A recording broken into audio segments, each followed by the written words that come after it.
Baik, kita teruskan dengan segmen Niaga Awani Forecast di mana kita beri tumpuan kepada ekonomi gig Malaysia yang masih menunjukkan pertumbuhan yang sihat pada 2023 walaupun aktiviti isi rumah dan perniagaan telah dinormalisasikan selepas pandemik dengan meningkatnya kesedaran terhadap potensi pendigitalan dan pelbagai insentif yang menyokong peralihannya. Pada suku ketiga 2023, saiz pasaran ekonomi gig berjumlah 1.33 bilion ringgit dan Ketua Pegawai Eksekutif Perbadanan Ekonomi Digital Malaysia MDEC Mahathir Aziz berkata, saiz pasaran pada suku ketiga 2023 sudah mencapai kira-kira 80% daripada saiz pasaran sepanjang tahun 2022 iaitu 1.63 bilion ringgit. Dan pertumbuhan ini menunjukkan terdapat permintaan pasaran yang berterusan daripada segmen isi rumah dan perniagaan khususnya dalam kalangan perusahaan mikro, kecil dan sederhana PMKS. Tambahnya lagi terdapat kesedaran yang semakin meningkat mengenai pelbagai perkhidmatan dan penyelesaian platform ekonomi gig dalam pasaran yang boleh memudahkan mereka dalam perjalanan pendigitalan mereka dan prestasi ekonomi gig Malaysia kelihatan mengalami trend dan momentum yang positif dan berbaki kurang 2 minggu masuk tahun baru iaitu 2024 kita juga nak beri fokus tentang apa yang diperlukan untuk memastikan kelestarian industri gig Malaysia dan apa lagi yang perlu diteroka dalam aspek pendigitalan. Kita mempersilakan tetamu kita yang sudah bersedia di Google Meet adalah Ketua Pegawai Eksekutif Satu Kreatif Ahmad Azwar Zainuddin. Saya nak ucapkan terima kasih Encik Anwar kerana sudi meluangkan masa bersama kami. Pertama sekali kita nak lihat adakah pasaran gig Malaysia akan teruskan momentum yang lebih baik pada tahun hadapan. What's your forecast, Azwar? Thank you Nina, terima kasih kerana sudi menjemput saya ke Astro Awani. Pada pendapat saya, pertumbuhan ekonomi gig pada tahun 2024 akan terus berkembang. Ini selari dengan permintaan yang meningkat dan juga supply dari segi pekerja yang juga meminati untuk menceburi bidang gig kerana ianya agak fleksibel ya bagi pekerja-pekerja. Ya. Kalau kita nak lihat juga bagaimana kita nak memahami pencapaian prestasi yang kita telah capai sejauh ini, apa bentuk sokongan kerajaan dalam bentuk inisiatif dan dasar-dasar yang telah memainkan peranan penting dalam membantu pertumbuhan sektor ini secara keseluruhan ekosistem gig di Malaysia. Bagaimana Azwar? Kerajaan memang telah memberi banyak tumpuan, alhamdulillah ya, untuk sektor gig. Contohnya ada Suruhanjaya yang akan ditubuhkan dan juga kalau kita lihat tadi Nina sebut MDEC menetapkan berkata yang ada sejumlah sumbangan kepada ekonomi sejumlah 1.33 bilion. Kalau kita lihat ianya sangat besar untuk ekonomi Malaysia dan banyak tumpuan dan inisiatif yang telah dijalankan kerajaan. MDEC salah satu agensi yang agak utama dalam pembangunan gig ekonomi di Malaysia, ada menjalankan program contohnya seperti GLOW iaitu Global gig program lah. Minta maaf saya tersasul sedikit tentang itu. Tapi program itu namanya GLOW. Dia ada memberi bimbingan, latihan dan juga kesedaran untuk masyarakat untuk menceburi bidang. Silakan Azwar. Line kita tidak berapa clear. Boleh teruskan? Ya, minta maaf ya. Seperti saya mention tadi, program-program inisiatif kerajaan, tumpuan juga dibagi dan juga agak penting dalam kalau kita melihat ekonomi gig ini adalah untuk mengimbangi dari segi pembangunan inovasi dan juga hak-hak keselamatan untuk pekerja sebab pekerja gig ini dia berbeza daripada pekerjaan biasa dan amat penting untuk untuk industri, pemain industri dan juga kerajaan untuk memberi tumpuan supaya hak-hak seperti pembangunan profesional mereka dari segi keselamatan kiranya mereka tidak boleh bertugas dan juga dari segi pembangunan mereka dalam bidang profesional ini. Ya.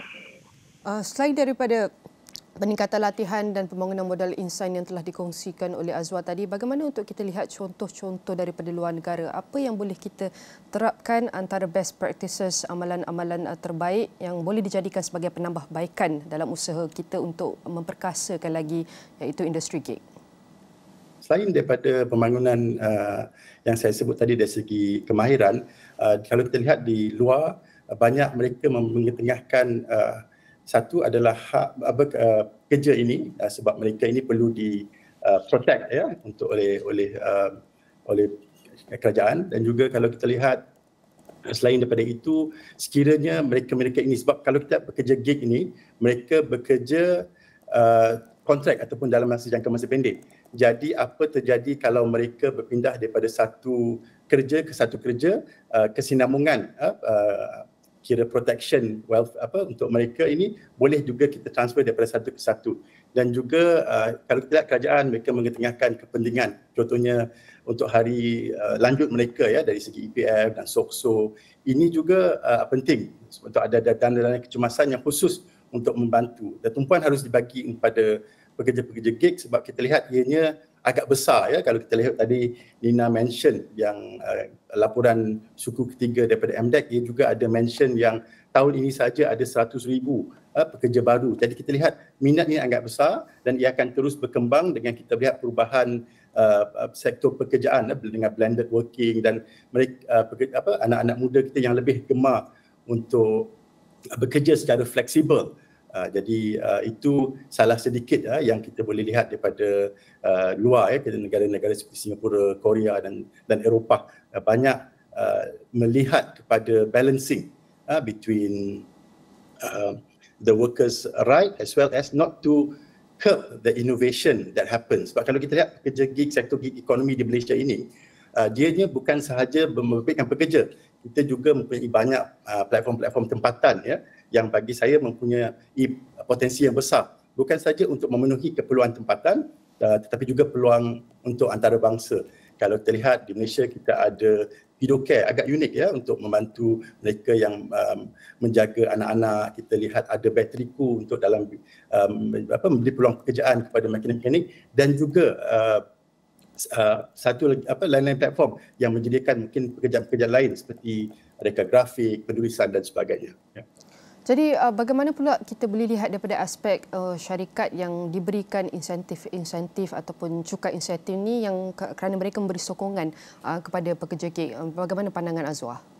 Ya, ianya harus bagi lebih banyak tumpuan dan sokongan kerana sektor perubahan pekerjaan sudah berubah. Ya, jadi sekarang ini bukan saja mereka yang bekerja secara gig atau secara tradisional, ramai juga syarikat mengamalkan blended working dan ini amat menguntungkan sektor PMKS dan juga syarikat-syarikat kerana mereka juga selain pada pekerja yang punya flexibility, syarikat-syarikat juga mempunyai flexibility sebab perubahan dipacu oleh teknologi, perkembangan teknologi dan alhamdulillah di Malaysia kita mempunyai akses internet yang agak meluas, tetapi juga kalau kita lihat untuk merebut peluang digital economy ini agak penting juga untuk kita memastikan ianya inklusif ya. Juga kita lihat peluang-peluang ini juga dapat dicapai dan direbut oleh mereka-mereka yang mungkin di luar kawasan-kawasan bandar ya. Bergerak ke hadapan, kita nak masuk 2024 sudah tentu expectationnya lagi tinggi. Jadi bagaimana Malaysia dapat narrowkan dan asahkan dan tajamkan lagi arah tuju ekonomi gig, ekonomi Malaysia bergerak ke hadapan? Yeah, I think regulation have to keep up dengan perkembangan teknologi. Itu salah satu untuk memacu pertumbuhan, memastikan sumber dana, bimbingan itu ada dan juga untuk membantu sektor pekerja-pekerja mereka sendiri memberi latihan, contohnya kemahiran dari segi pengurusan keuangan supaya ianya lestari dan mampan dan memanfaatkan seluruh golongan masyarakat dan juga perniagaan di negara kita.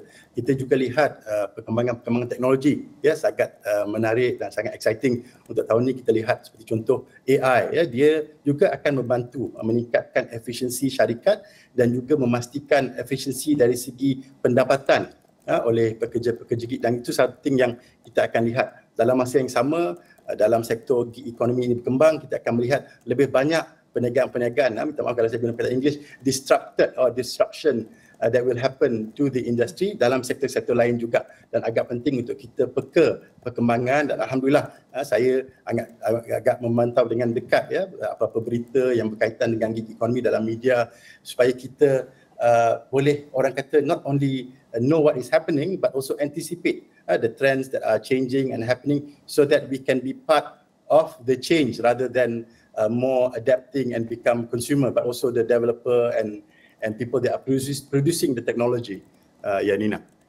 Sudah tentu Infrastruktur digital perlu menjadi tumpuan utama dengan pelaksanaan dasar-dasar untuk mengukuhkan lagi pertumbuhan yang mampan dalam industri ekonomi gig ini. Kita berharap kerjasama kukuh antara agensi kerajaan dan juga masyarakat terutamanya dapat diperkukuhkan lagi agar dapat mencipta persekitaran yang lebih kondusif bergerak ke hadapan. Sekali lagi saya nak ucapkan terima kasih kepada Ketua Pegawai Eksekutif Satu Kreatif Ahmad Azwar Zainuddin, dan kita akan rangkumkan semua perkongsian ini dalam astro awani.com dan semua platform digital Astro Awani.